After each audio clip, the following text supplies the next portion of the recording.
नमस्कार. आज आपण अचलेश्वराची कथा बघणार आहोत. अचलेश्वर म्हणजे अचल राहिलेला ईश्वर. हा कुठे आहे अचलेश्वर? अचलेश्वराच्या कथेचा संबंध पुराणातल्या आणखी एका कथेशी येतो. महाराज नल आणि त्यांची पत्नी दमयंती. नल आणि दमयंती यांच्या कथेचा संबंध या कथेशी आहे. खरं तर अचलेश्वराची ही कथा ही नलदमयंतीच्या पूर्वायुष्यातील कथा आहे. म्हणजे पूर्वायुष्यातील कथा आहे. आणि ही कथा घडते अर्बुदाचल नावाच्या पर्वतावर. आता हा अर्बुदाचल पर्वत कुठे आहे? आताचं स्थळ सांगायचं झालं तर राजस्थान या राज्यातील अरवली पर्वतरांगांमध्ये सिरोही जिल्ह्यात, आत्ताच्या सिरोही जिल्ह्यामध्ये अर्बुद पर्वत आहे. अर्बुदाचल नावाचा पर्वत आहे.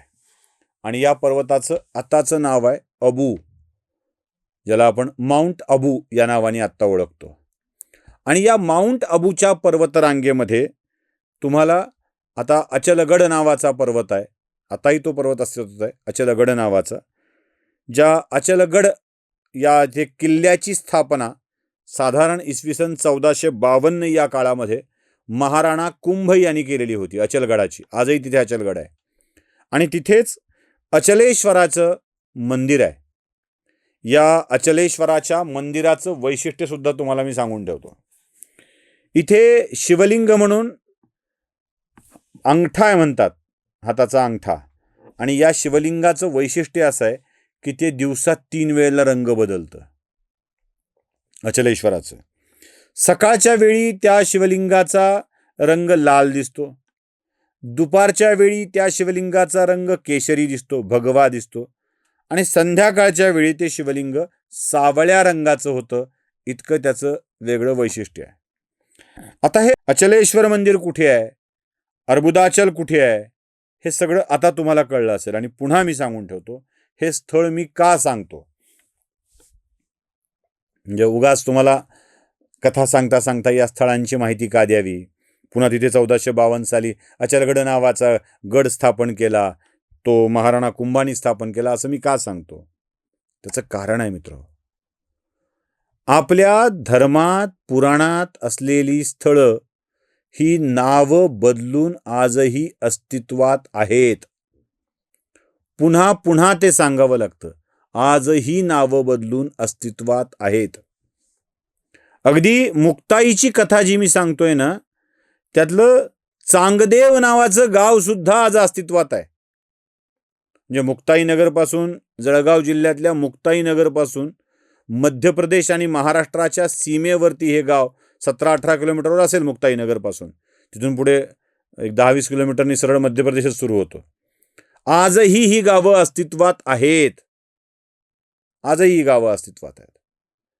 आपला अडचण एक आहे की आक्रमकांनी त्या गावांची नावं बदलली आणि आम्ही तीच नावं खरी समजून वागू लागलो.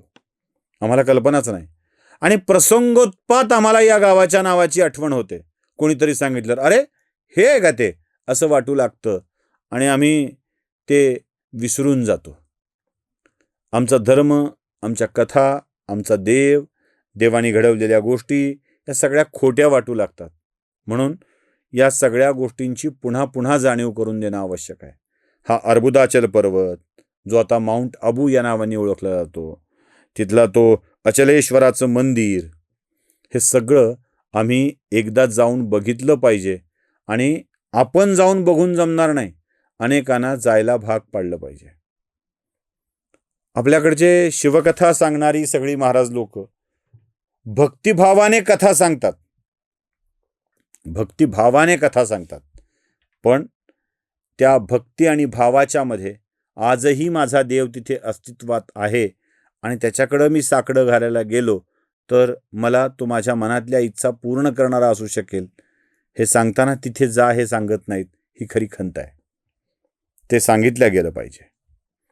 अशाच अर्बुदाचल नावाच्या पर्वतावर एक भिल्ल आणि एक भिल्लीन सुखाचा संसार करत होते. त्या भिल्लाचं नाव होतं अहुक आणि लोक या अहुकच्या पत्नीला अहुका नावाने ओळखायचे. जंगलामध्ये वन्य प्राण्यापासून सुरक्षितता मिळावी यासाठी दोघांनाच राहता येईल असं घर त्यांनी बांधलेलं. जंगलात जावं, जंगलातल्या पदार्थांना गोळा करावं, त्यावर आपली गुजराण करावी असं त्यांचा नित्यक्रम.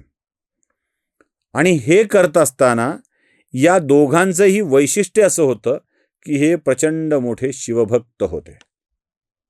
प्रचंड मोठे शिवभक्त होते. इतकी शिवाची भक्ती, शिवावर अपार श्रद्धा.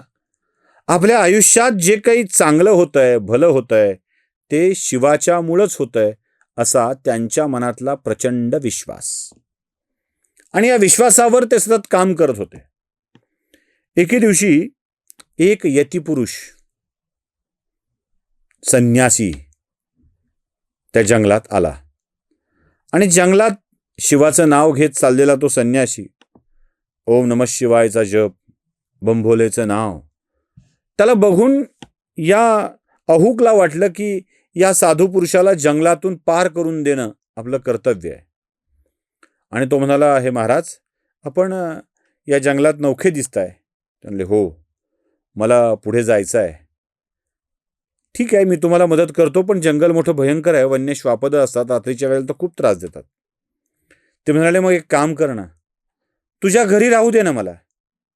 अहुक म्हणाला, अहो महाराज, माझं घर इतकं छोटं आहे की त्यात तुम्हाला आराम पण करता येणार नाही, थांबता पण येणार नाही. मीच कसा बसा त्या घरात राहत असतो.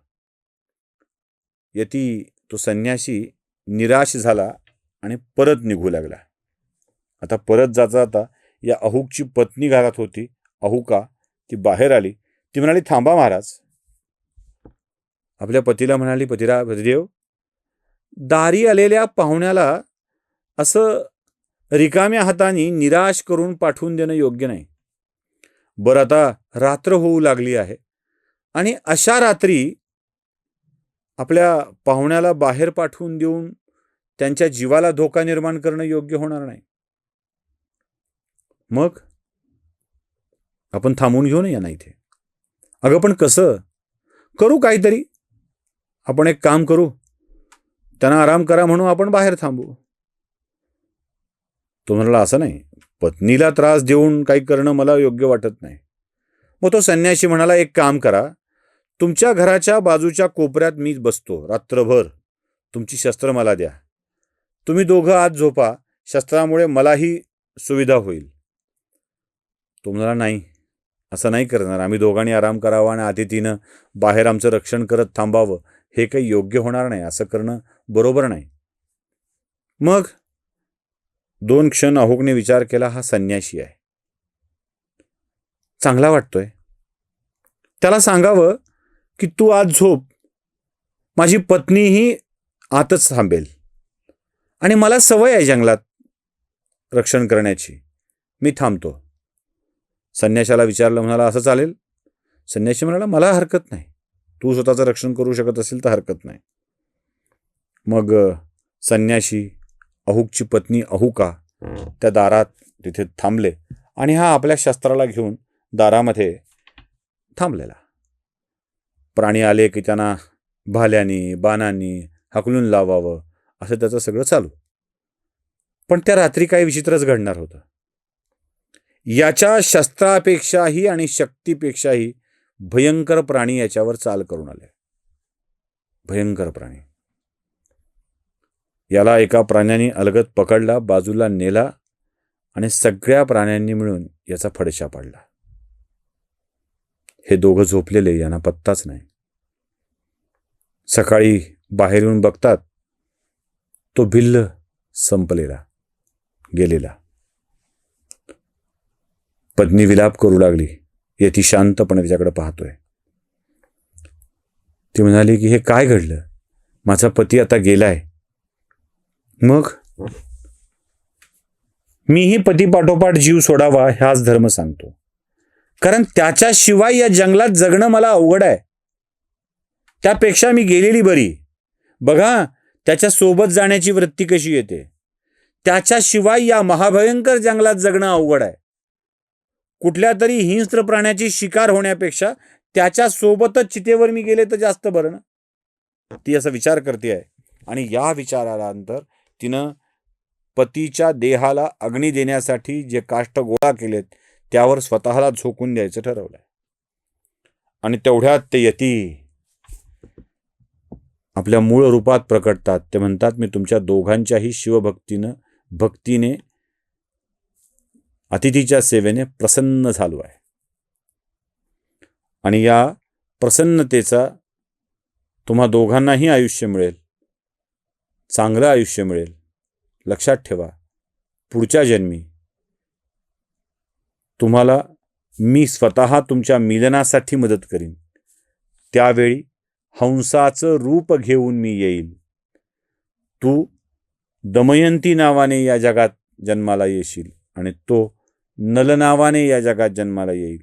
नलदमयंतीच्या दोघांच्या मध्ये मिलन घडवण्यासाठी मीच हंसरूपाने प्रकट होईल असा आशीर्वाद तो यती शिव देतात आणि अंतर्धान पावतात. या यती शिवाचंच ते तिथे तो आपल्या श्रद्धेवर भक्तीवर अढळ राहिले, अचल राहिले, म्हणून तिथे कायम अचलेश्वर नावाने शिव तिथे प्रस्थापित झालेले आहेत आणि पुढची दोघांचं जीवन नलदमयंतीचं म्हणून आयुष्य नव्याने सुरू झालेलं आहे. नमस्कार.